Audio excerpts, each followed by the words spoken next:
Which is a great segue to start this talk. So welcome everyone. It's 7 o'clock, 7:02. And this is Honest Dog Books in Bayfield, Wisconsin, at the northern, almost the northern tip of Wisconsin, talking to Stephen Mack Jones down in Detroit and James Benn in Florida. And isn't this a magnificent world that we can do this? And what's really fun is you are our first repeat customers for an author chat, and so I want to get into that a little bit more about the last year. But first, I have to take this moment to just let everybody know we're doing author chats the first Monday of every month, September through April, at this time. And next month, we're talking to Christopher McDougall, who is the author of Born to Run and the author of Running with Sherman. And that's going to be a lot of fun. And then in January, two women of mystery, and you guys may know these people, A Solitude of Wolverines, Alice Henderson, and We Were Never Here by Andrea Bartz. I just finished both of these. They're a lot of fun. And Andrea Bartz her piece takes place in Milwaukee, partially. And I think she's formerly Wisconsin. I don't think she still lives in Wisconsin, but so we're looking forward to those. So you can always find our events on our website, and we have a little thing at the top that says events, and just go there and then you can get signed up. So looking forward to those. And then I should tell you all that Small Business Saturday is coming up. That's the Saturday after Thanksgiving. And we're going to put we have a book of the month club. We'd all love to have you be part of that. But if you haven't been part of it, we're putting those books on sale. And a lot of them are signed, but we have a lot of them. So we thought that would be a good thing to sell that weekend. So find us on Small Business Saturday and skip that whole Black Friday thing. And then we'll move on to you guys. Oh, wait, one more thing. And then we have our big book launch next week. Blair Braverman and Quince Mountain have written a book called Dogs on the Trail. And as many of you probably know, Honest Dog Books. I'm a musher. The bookstore is based around dog sledding. And so for us, this is like our big, I don't know, name a really big party that somebody has. And this is that for us. So we're really looking forward to it. And we're going to have a launch party with them next Tuesday. So you can join us for that as well. Okay, now on to you guys. Oh my God, a year ago, we didn't even have a vaccine. We were all huddled in our houses. You guys were just a total light. I had so much fun talking to you, and I would love, well, two things, because I'll probably forget to ask this later, but I'm hoping that each of you will read a little bit from your latest works. And we can get to that because the two of you talking will be just great. But I thought we could start out maybe with each of you just updating us on, I know Stephen, you have there's some television deal in there, and Aaron was trying to explain to me the guy who's going to be playing August Snow, and apparently he did a skit where he was Obama's interpreter or something. Yes. I don't know anything about this. So why don't you bring me up to speed on pop culture and that. And Jim, I want to hear about your two books, and maybe you guys can start out that way. Okay. Well, first of all, let me just say that this is the last free event that Jim and I do. We've been contracted for Vegas. It's the first time anywhere two authors have been given a stage and all the liquor they can drink. So it's kind of the Rat Pack without the songs or the comedy or without any real talent. Yeah, something like that. So,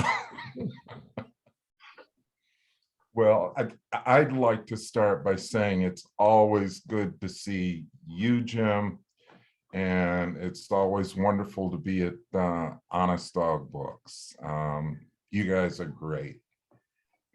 Oh, and Um, I do want I want to interject here to say thank you for that little, you had our sticker on your laptop and you were yes, photographed for a newspaper, and I don't know why, but we all just thought that was so thrilling to be out there in the world on your laptop. So thank you for yeah, that. I love it. It's still there.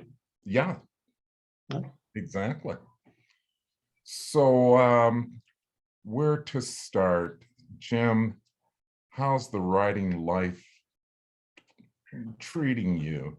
Ah, man, I just want to say I'm happy to be back. But it does bring to mind that old Groucho Marx line about, I'd never be a member of any club that would have me. So, Julie, I have to wonder about you asking us both back. I mean, I thought we tore the place up last time. So I never thought we'd hear from you again. But it's great to be back. It kind of begs the question, couldn't he get somebody good? Right? Yeah. Nobody else? No. Right. It's Monday night. Nobody wants to do anything on Monday night. But usually we're inundated by requests from bookstores built around dog mushing for appearances, but we put yours on top. So I know it's a natural fit, Yeah. Julie, when you were talking about the mushing and what event would be come to mind that was, of the same level, I instantly thought of the Met Gala, maybe on ice, but yeah, that you've got my wheels turning about my costume or my outfit for that night. So yeah, it's gonna be good. Okay, so I've got a real question for Stephen. So I was thinking earlier, Stephen, about what you're coming up with next for with August Snow. mhm. For us readers, we know where August left off in the last book. Right. But you must be like years ahead now with what you're working on or what you're thinking about. So where is August Snow these days in your head? What's he doing? Well, that's really it's a great question. It's a hard question to answer because I just completed the first draft of the fourth August Snow book, and my concern at this point is that I'm biting off more than I can chew. That's kind of a cryptic way of saying the subject matter can be very divisive. And essentially it's about Catholicism in the 21st century. And because of his background as being, half Mexican American and growing up in the church, it may be a little too divisive. Everyone has their opinion on religion, the church, et cetera, and so forth. So I'm guessing there's some corruption. Yeah. Yeah. That's a wild guess. Well, it's the kind of corruption that we've all of us read about and heard about on the news.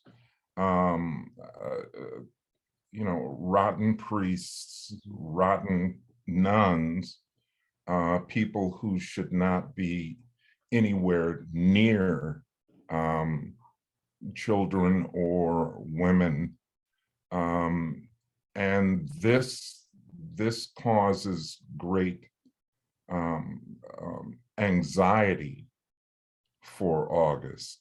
especially since one of the characters, Father Grabowski, has just left the priesthood. He's retired. And he finds himself in the middle of a fairly dangerous situation. So,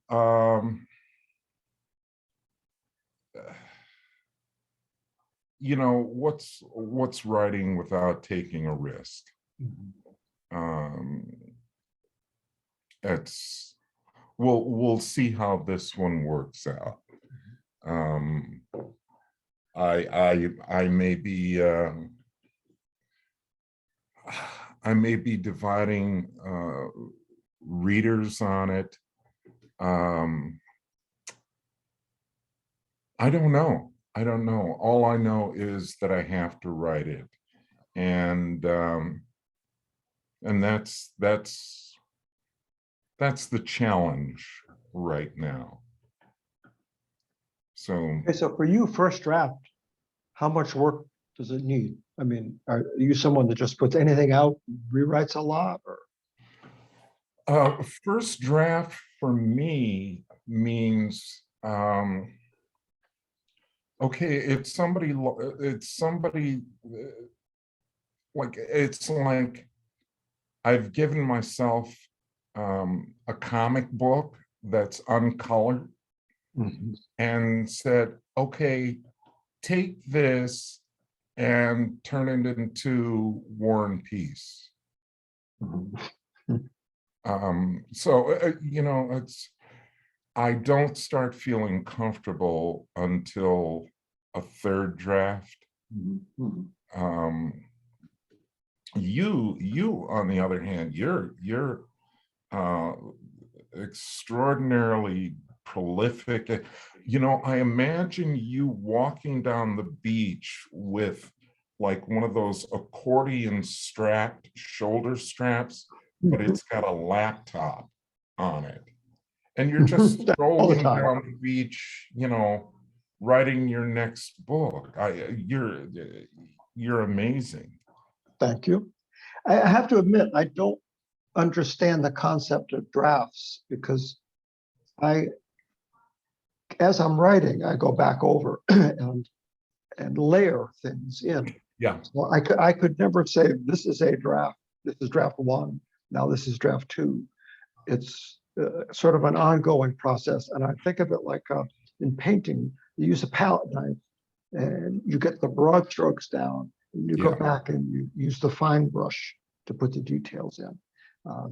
So I'm always curious what people mean, like first draft. What does that mean? Well, you know, I do the same thing as far as when I'm writing the story. I'll go back over and fine tune a page, a paragraph, a chapter.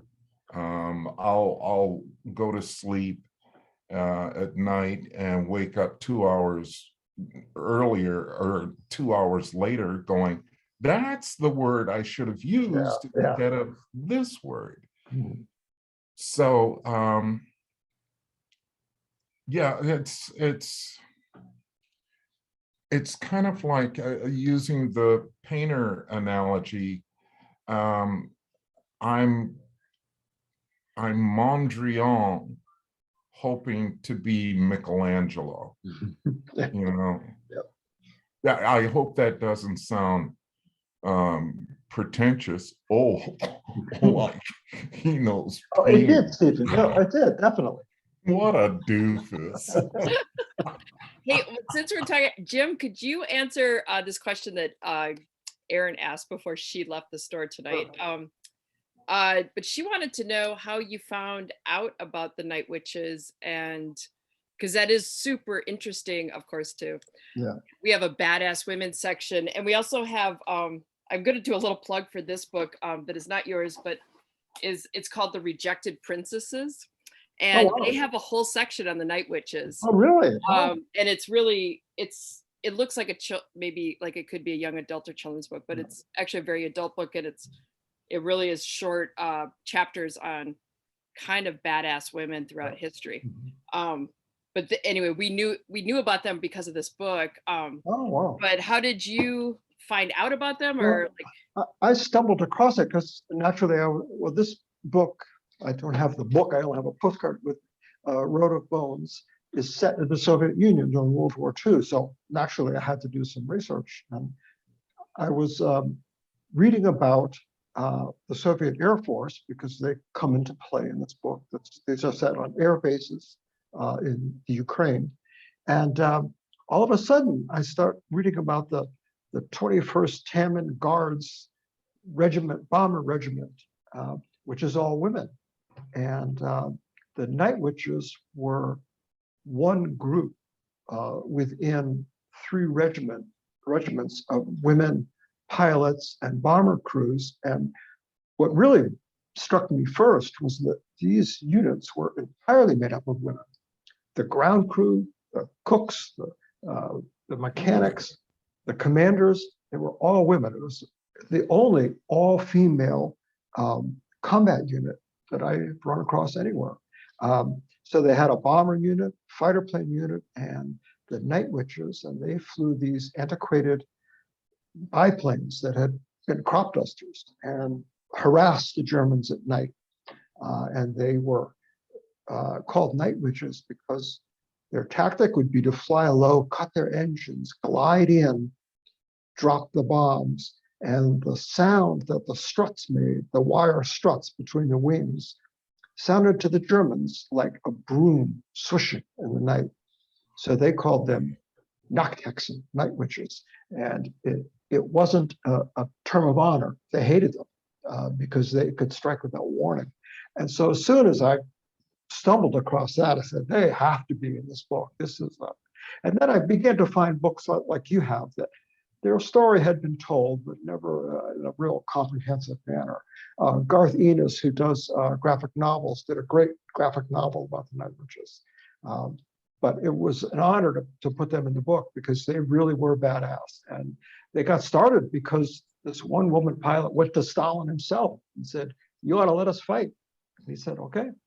Can you imagine being a 17, 18-year-old girl and Wow. and crawling into those crop dusters and having to be completely silent? I mean, it's an extraordinary story. What an interesting way to bring it to life through, the genre in which you write, which is a different way to read about that piece of history. Right. The one thing that was a bit of a struggle is these books are told through the viewpoint of the main character, Billy Boyle. It's a first-person narrative. So if I want to show anything, Billy has to experience it. So I had to jury rig a situation where these were two-seaters. There was a navigator and a pilot, and he gets into a plane as a passenger in the navigator's seat, not thinking he'll be drawn into anything. But of course, they get sucked into a mission behind the lines. And in a way, it felt like I wished I could have just told their story, because I didn't necessarily want a man to be the vehicle, but it had to. In a first-person story, there's no way around that. So I hope I did them justice, and people have responded pretty well to their story. Hey, And Jim, just want to say one last thing, that like a lot of women in World War II, these women pilots were forgotten about as soon as the war was over. There was a big victory parade in Moscow. They were not invited, and every unit had a representative in this victory parade, except the women. They were just told to go back to your collectives and, do some crop dusting or whatever. So that's another reason to keep the story alive. did you come across, and I forget the woman's name, but she was a Russian soldier. She was a sniper. Yep. Who held the record for the longest killing shot during a war. She held that record for like 40 years. And I also forget her name, but she came to the US on a goodwill mission, stayed at the White House and became friends with Eleanor Roosevelt. Must have made Franklin a little nervous. Yes. Well, there's your next Yeah. talk right there. Uh, Oh, yeah, you could thank go you, to the White folks. Good House. night. So, Steve, I have a quick question from the chat. Karen Yes. wants to know, how have the people of Detroit responded to your books? Because, in her opinion, they really sell the city. And I would have to agree. I've wanted to go to Detroit ever since reading August Snow. So, Well, thank you. The response has been very positive.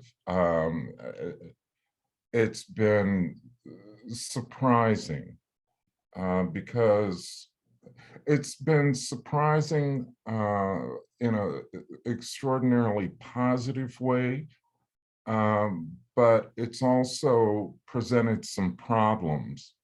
And those problems are, I find myself talking to, folks that have read the book and here in Detroit. And the biggest problem is these people are getting in their cars, burning gas to find 2 restaurants that I made up. All of the other restaurants that I mentioned are real. So what's happened is some people are actually taking the August Snow restaurant tour. But there are 2 restaurants that I made up for the simple reason that there are so many delis that I love here in Metro Detroit.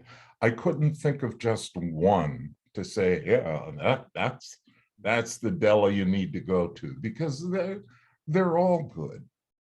And the real disappointment is Cafe Consuela in Mexican Town.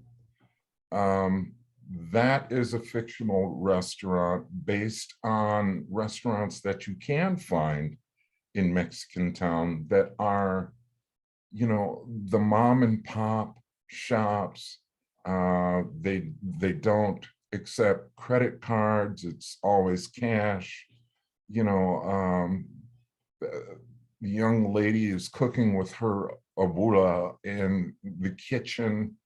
They're just small family affairs producing wonderful food. So I couldn't pick one of them, so I compressed them into this one fictional restaurant, and people are pissed. Sounds like a business opportunity. You could license the name, open up a restaurant. Yeah, but then I wouldn't be sitting in my big leather electronic chair all the time, Oh, this chair is, well, we won't get into the chair that I write in, but well, you obviously love food and Detroit. Yeah. So are you would you call yourself a cook, or do you just like eating out, or where's your appreciation of food end and begin? I will not, I refuse to use the word foodie. I hate that word, but let's just say that I've eaten around town a lot.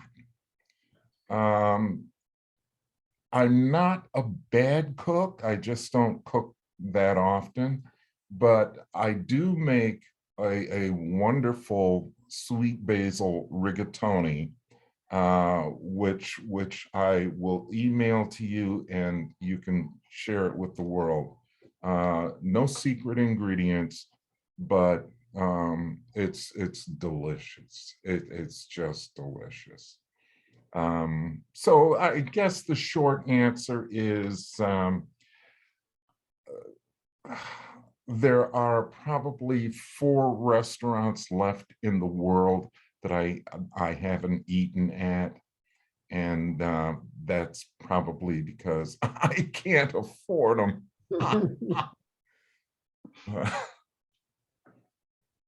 So So I feel like you've been maybe avoided my question about. I really do want to know about this August Snow being adapted for TV. oh And yes. how does that work? And like, how involved are you? And what does that feel like to see a character take on a life of its own? And I actually don't even really know because I'm not very tied into what happens on TV, but is it up and running yet, or is it just in the works? No, it's not up and running yet. It's been acquired by, there are 4 executive producers. One of the executive producers is young actor, Keegan Michael Key, who used to be on a skit show on Comedy Central called Key and Peele. He has since done a number of other TV shows and movies, drama and comedy. And he is extraordinarily talented, and he's originally from Detroit, which is tremendous. But there are other producers, Imagine Studios, which is Ron Howard's studio, a gentleman by the name of Paul Eckstein, who is both executive producer and writer, and I would be remiss in not mentioning Gaspin Studios, that they have several shows on now. How involved am I? I don't know what the precise measure is, but there is I believe there's 1,500 miles between where I live and Hollywood. For whatever reason, God love them, they named me consulting producer, which I believe means that I take the Starbucks order and God help me if I get one cappuccino wrong. You'll never work in this town again. But honestly, I'm letting, as if I have any choice, but I'm letting them do what they do well in Hollywood. I'm in the Midwest. I'm making my own beef jerky, getting ready for winter. So that's my focus. But I want to know, like, how exciting is it? Because I really don't know for an author to get the word, I'm sure your like agent called and said, guess what?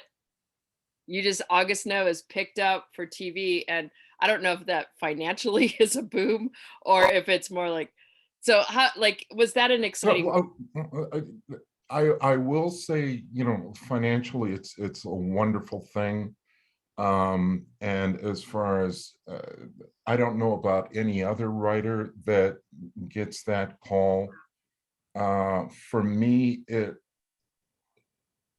was exciting the first time someone called and asked, and said, I want to produce this.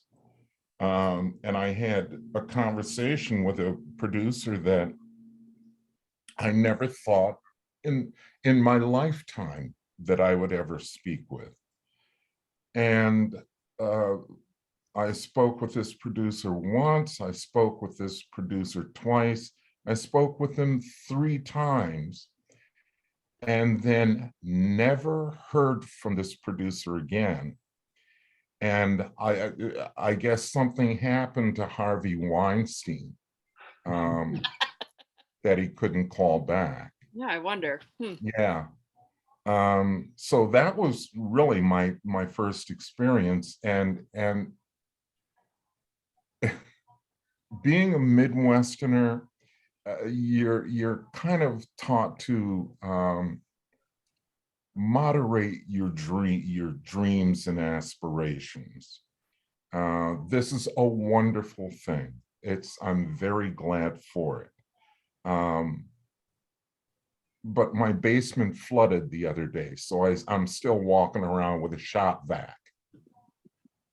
You know, a big time consulting producer sucking up water in his basement. Yep. Well, but congratulations on that. That's cool. I And am grateful. I have to say, so there's two examples of movies where I've watched them, and then they say they're based on the books, and you're like, and I'm searching for like how that could be. But one of them was, there's this goofy Disney film put out called Snow Dogs, and it's like these Oh, eight yes. fluffy dogs. That's Yes. that's theoretically based on Winter Dance, and I only could imagine how Gary Paulson must have just like had a seizure when he saw that movie.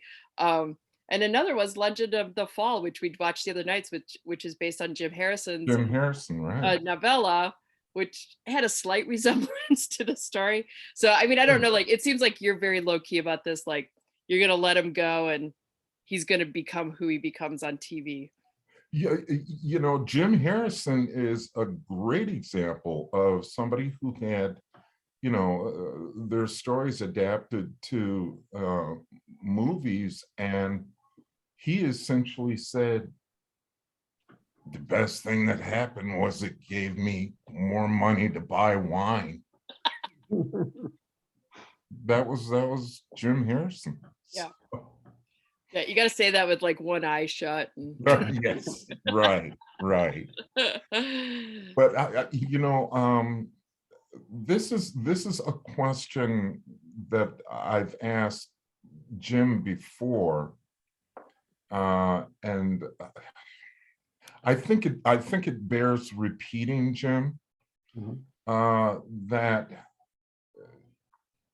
Billy Boyle has been through 16. Is this the 17th book? This was the 16th, 17th. This is, yeah, the 16th book. And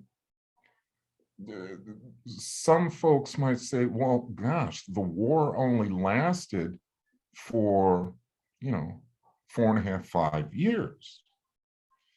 And you've got 16 books in the series, but can you tell us what that time frame is between the books? The time frame is being compressed because when I started writing, I had no thought of getting to 16 books. So I just moved along, and now that the series is doing very well, and you know, I want to keep it going. We're in late 1944, so now every book takes place 2 days after the previous book because I want to get in as much as possible, and Right. starting to get a little more vague about what month it actually is. Yeah. So, but right now we're not even to the Battle of the Bulge or any of those things. So after Billy gets back from Russia, he's going next year to Crete and to southern France, and we'll have a good time there.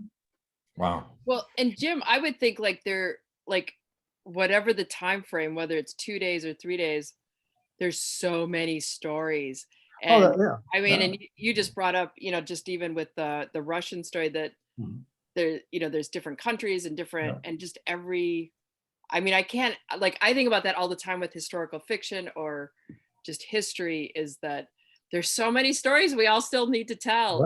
Right, And I'm sure that, how do you weed out and get to, and I'm going to send him to Crete, or I'm going to, you know, whatever it is that you're going to do with him next, because there's got to be a lot to choose from. I wait for that spark like I had with the Night Witches, that, wow, I didn't know this, and this is going to be a great story. This story needs to be told. So in next year's book, which is titled Shadows, there's several threads, but one of them involves the 442nd Regimental Combat Team, which was a unit made up of Nisei, Japanese American citizens, who were recruited from the prison camps that they were held in when they were deported from the West Coast. So these were all guys who volunteer. Their families were left behind in these, and they were concentration camps because they concentrated people in terrible areas to keep them contained. And they became the most highly decorated unit per capita in the American Army. And they were badly used because guess what? There were racist commanders who had charge of them and didn't care about expending their lives. So when I came across their story in detail, there was that was like a spark. This is the story, and I'll build a crime that has to be investigated around them. So Billy Boyle can again be the witness. He's a first person character, so he has to go and witness what they go through. When I get astounded, someone who thinks he knows a lot about the war, when I get astounded about something, I know that's a book. That has to be it. So I wait for that kind of moment. And sometimes I just have some fun because one of my favorite movies is The Guns of Navarone. Oh. And yeah, and it was, I just watched it again for the umpteenth time. And the opening chapter kind of pays homage, which is a way to say I stole from the landing on Navarone as he's trying to land on the island of Crete. So in my mind, it was Gregory Peck and who's the Greek guy? Oh, that was Anthony Quinn. Anthony Quinn.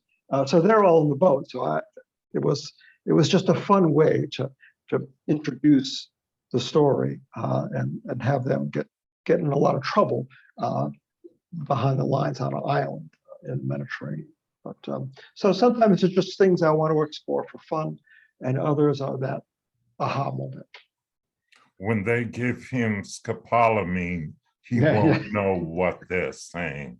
Exactly. I don't know whose voice that was. Now you're knee deep in it. You're up to your neck in it. Yes. Yes. Oh gosh. Great movie. Yeah. As far as the next adventure, there are two questions I want to ask, Jim. One, are those plants in the background real? They are, yes. Wow. Okay. All right. Nothing fake about this guy here. Come on. Okay. All right. I just wondered if you, dusted them lightly or, watered them and whatever. The one question that I wanted to ask was, in your research for the next book, is it true that there was a commander, U.S. Army commander, who actually trained dogs to sniff out Japanese soldiers in, I believe, on Okinawa? Oh, I don't know. That I don't know. Yeah. Well, that may be part of your research process, but it's my understanding that there was a U.S. commander who whose task was to train dogs to sniff out Japanese soldiers on Okinawa, and that method, the apocryphal story is that method was so successful that they trained and retrained some of these dogs for the South during, yes, during the civil rights marches and but that's, I hadn't run across that. okay. That's one part of the question. The other part is, on the other side, is what do you think the challenges and rewards are of writing a series? Well, good question. One of the rewards is when I start a new book, there is a bit of a template I know the characters. I know how they interact with each other. And I have to set the story in motion, but I don't have to invent in my head a whole new cast of characters. Yes. So I kind of insert the pieces that I find in my research into their world, and kind of let them run with it. So that's a big advantage. A disadvantage is, I mentioned a few times, being a first person point of view. That's a little constraining. And there are times I wish I could, move out of that. But you can't. I tried in one of my earlier books, I tried having some sections that were third person. And Yes. my Juliet said, no, that doesn't work. No, people want Billy. They don't want something else. It was good advice. But it's a little constraining. And when I'll do an occasional standalone or a short story and I'm writing in the third person, it's like, oh, I can do anything. It's very freeing that way. So Actually, a question for both of you is, I, as a reader, am sometimes intimidated by the number of books in the series, and wondering, can I just start with the one that's here in the bookstore? Because bookstores don't always have 1 through 12, Yes. 1 through 16. If you guys had to, like, do you think you could start August Snow anywhere in these the first three, and could you start Billy Boyle anywhere, or should you really read the origin story, the first one, and then maybe from there go out of order, or do you have to go in order? Having, I don't know about you, Jim, but I've tried to write the August Snow series so that each book can be read and enjoyed independently of the others. It gets harder as you go along because in the fourth book that's coming, you'll want to know the background of the people that you're reading about. So I guess the short answer is I try to write them independent of each other, because I've read books going years back where the last page is like an old science fiction film. The end? Question mark, question mark, question mark. And I somehow feel cheated. I feel like I've been led to another trough. And maybe that's something that I should talk to my therapist about, but that's why I try to create a story that is independent of what happened in the previous tale. I find that readers are very adaptive and resilient. 2 books ago, The Red Horse, I was a little worried about because of all my books, it really followed very closely upon the previous book. They were almost a set, and I worried that people would have a hard time. Well, we picked up lots of new readers, and they predominantly, everybody said this worked as a standalone. I had no trouble fitting in. And I think if people like the characters, they'll learn who they are, and then they'll go back if they liked it, and then most often start from the beginning. But unless you really mishandle it, The really nice thing about Jim's The Red Horse was the fact that you've followed Billy Boyle and Kaz through all of these extraordinarily dangerous situations, and you know what they've had to do to keep awake, to keep alert, to have eyes in the back of their heads. And the red horse was, I don't know how to say this properly, but it was a quieter book, but the tension, the underlying tension was still there. You could see why they were there, why they needed to be there. And again, it was quieter in many respects, but Jim really kept the tension turned up. So that was you know, I hate to give this guy, you know, so much, but that was Come on.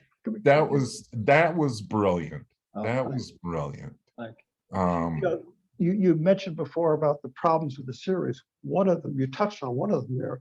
You have to modulate how the stories you present so they're not repetitive Yes, in terms of action. Is right. another, you know, shoot 'em up story. So you need to then pull back, tell a quieter story, then move on to some more action, because people they want the same thing and they want it different every time. And that's the real trick, is how do you deliver that? And I think you do that great with August Snow. I could have picked up the third book and been fine with it. And then I would have gone back to start at the beginning with the other two. So Thank you.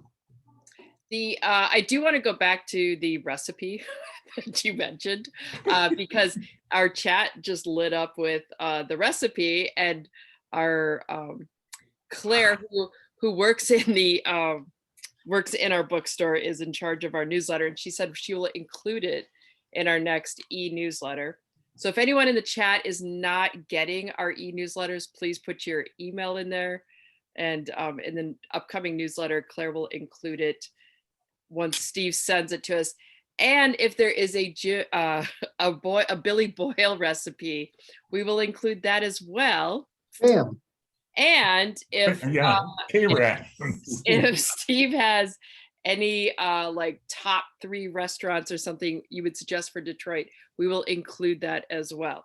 Since apparently some of the people in the chat are going to go to Detroit, as am I, so I want to know as well. So just be busy with your email tonight, sending us recipes and yes. Restaurant suggestions. Yes, okay. and what tequila pairs with. Oh, well, that would be a nice touch. What tequila pairs well with another tequila. But as we're 10 minutes from 8, which God, these go so fast. I do want to hear you guys read, if you don't mind. Each reading a short segment from your books, and I know you don't have Road of Bones with you, Jim, but if you have another one. I do. Do you want me to just hit it? Yeah, hit it. So I'm going to just read the first couple of pages from Shard. This is a standalone book. I got interested in writing about prisoners of war after I read Laura Hillenbrand's Unbroken, and I was going to write about a returning POW in World War II, but I stumbled upon things that shocked me about Korea. So this is a book mainly set in a Korean POW camp. So just going to read, this is a very... Wait, let me clarify a question. And Shard is fiction. Shard is fiction. Okay. Let's take a walk. Ethan Shard beckoned Skitter to follow him, his head inclined toward the rice paper door of their hut. They rose halfway, their bodies hunched in deference to the sloping roof barely 5 feet high at the edges. They didn't bother straightening at the center pole since the hut was circular, and the flimsy door was only 5 feet high as well. Heads bowed, they stepped over the supine bodies of their hutmates who groaned and cursed quietly, so quietly that their passions and pains hardly broke the surface, tamped down under plumes of frosted breath. Skitter danced across the 12-foot room, his feet finding the small bare spaces between bodies, avoiding the straw mats that marked the tiny boundary of each man's territory. He was quick, small, and wiry enough to move with a certain grace even in this dark, cramped and cold place. He reached the door 2 steps ahead of Charlotte and slid the rickety wooden frame open, drawing it shut behind them before the men inside could summon up a complaint about the sharp blast of wind laced with gritty dust. "Where are we going?" "Anywhere," Charlotte said, and they both gave a harsh snort of laughter, settling into a determined stride on the well-trod path along the wire toward the high ground and the crumbling cliff face where refuge was dumped. Skidder knew he would follow Shard without hesitation. It was a habit born out of greed and glory, solidified in terror and survival. They stood looking out over what little was left of the garbage pile. After being picked clean by guards and prisoners, then scavenged by civilians who trudged up the hill from the village below, it wasn't much. Huts only marginally better than those housing the Americans were scattered along the valley floor, surrounded by fields where busy families worked the ground to prepare for planting. "Hardly the Ginza, Skidder." "It ain't hardly anything, Shard. This whole damn country ain't worth shit," Skidder said, sitting on a rock, intently watching one of the villagers below. A young woman, obvious even at this distance. Skidder's eyes lapped her up, not out of lust, but in hopes of keeping the memory of lustful things alive. Shard sat next to him, lifting his head to the sky, willing the clouds to part and grace his face with warm sunshine. It was springtime, but early spring in North Korea was nothing but the cold grayness of a lingering winter's harshness. Now Japan, that was something else. We were kings there, remember? "Yeah," said Shard, "I remember." It was what he said every time. Conversation was all the living had left, and by now there was little hope of saying anything new. They spoke their lines like actors, playing their parts and wondering if the play would ever end.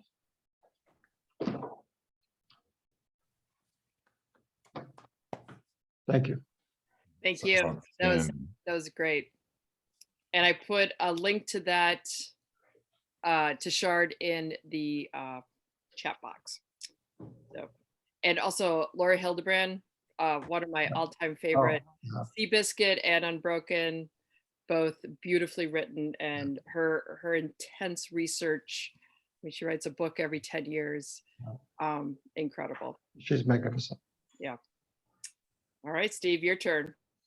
All right, well, I chose an arbitrary chapter from Dead of Winter. What leads up to it is essentially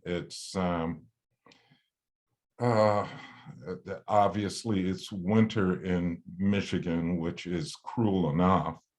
But August has stumbled across a very dangerous real estate plan. And it goes beyond just the acquisition of land. It is a place to give those who are dangerous refuge. So I'll just read this chapter. There's a man I know who wears the skin of this city, and he lives in the humid shadows of its withering subterranean strata.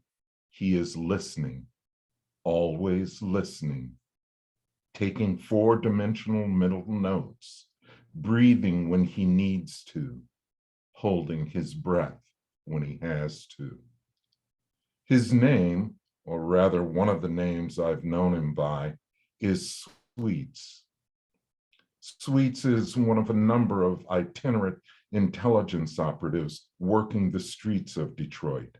When alleyways get too cold and the streets too hot, he perches at a barbershop headquarters on 7 Mile Road near the Lodge Freeway, where both the valiant and the villainous seek information, one folded C note at a time. Smitty's cuts and curls. He was dressed for a much harsher winter than had been forecast for southeastern Michigan. Canadian Goose Navy overalls topped off with a Canadian Goose Wyndham parka with fur-lined hood and mid-calf Sorel caribou wool boots, the kind of winter garb one wears to mush a sled dog team along the Iditarod Trail. Sorry if I woke you, my brother, Sweet said after a sip of coffee, black, 2 sugars. Or, you know, if you was in the middle of somebody.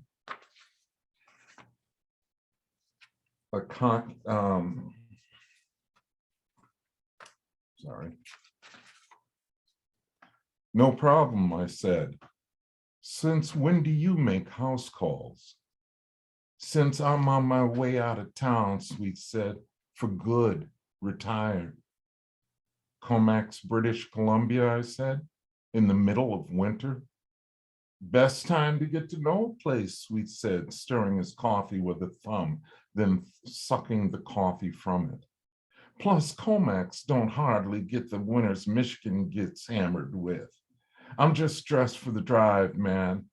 Got my little 1,800 square foot shack, Lund Pro fishing boat, reels, poles, lures, and line, about 300 books, my granddaddy's hunting rifle, and enough Courvoisier and Coke to start my own nigger nation, which ain't gonna happen since I am true to my heart, sick to death of Black folks, country ass crackers, them racist ass DC swamp rats, and everybody inside and outside them 3. I tried to keep from laughing since Tatina was upstairs doing a grand jeté through the land of Nod. So what brings you by on a night not fit for man nor beast? Thought you might like to know about some brothers just rolled in from Jersey, Sweet said. Seems they got a big blue vein hard on for you. Any connection to Duquesne? Not as far as I can tell, Sweet said. What's weird is they ain't locally connected, but they rumored to have a nasty track record in Jersey City, Brooklyn, and Cape Cod. Cape Cod? Yeah, Sweet said after a slurp of coffee. Word has it, they East Coast troubleshooters for off-book real estate deals. I mean, big shit. Mansions with no addresses, high-rise apartment complexes with no numbers, beach houses with no latitude or longitude. You know the kind of juice it takes to flip a black site real estate deal for any of that shit? Major, mighty major, Sweet said.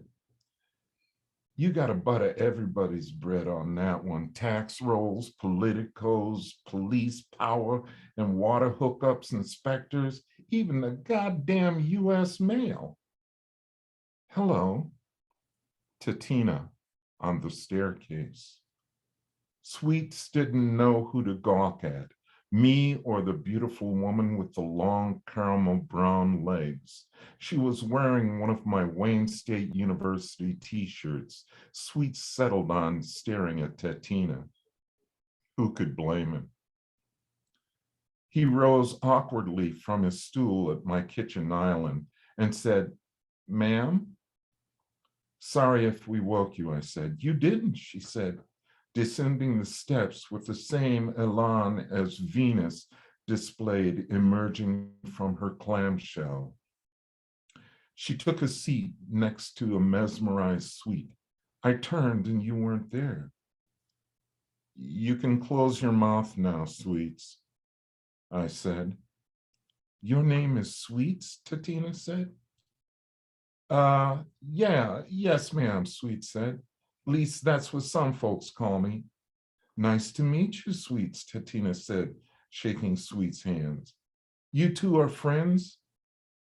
Sweets and I exchanged looks, assessing what exactly we were to each other, associates, friends, confidential informant and client, seller and buyer. We go way back, Sweets finally said, when he was a beat cop and then a detective. What was he like back then, Tatina said. Careful, Sweets, I said, or your coffee gets poured into a to-go cup and you're to gone. Truth, ma'am, Sweets said with a slight laugh. He was a cocky young smartass who thought he walked hand in hand with truth, justice, and the American way. He was also fair, generous, and respectful. Had him a kind of, insight, a wisdom about folk, real folk. I take it there's more, a very astute Tatina said, but you're being cautious around me, which you needn't be. Right, August? This appeared to be a deceptively simple final exam question for the recent lesson Tatina had given me on honesty. She was smiling at me, but her unblinking brown eyes told me I was under cross-examination. Right, I said. Dang, girl, Sweet said with a laugh. Where that sexy accent from? Virginia? Norway via Somalia and Germany, she said. Dang, Sweet said, looking at me. Sweet said under his breath, you driving imports now? I'll stop there. And yeah, thank you for the shout out to dog sledding in the middle of that. Yeah, he's kind of sucking up there. I mean, really, come on. Knows his audience. Yeah. All right. Well, thank you both immensely. I hope we have you back next year. You're going to be the touchstone for this book. Julie, can I interrupt for a second? Yeah, please do. Just a moment.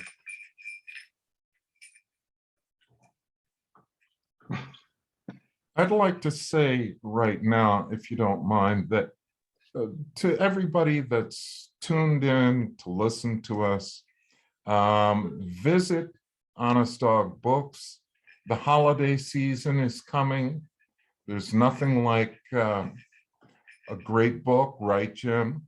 Righto. So exactly. So with that, I'd like to say, and you say it so well. You light up my life.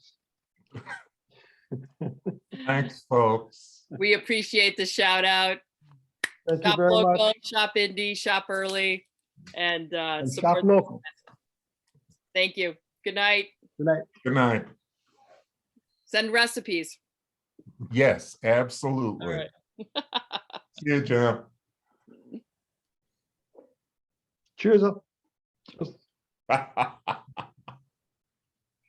And that was fun. I think your Vegas idea is good.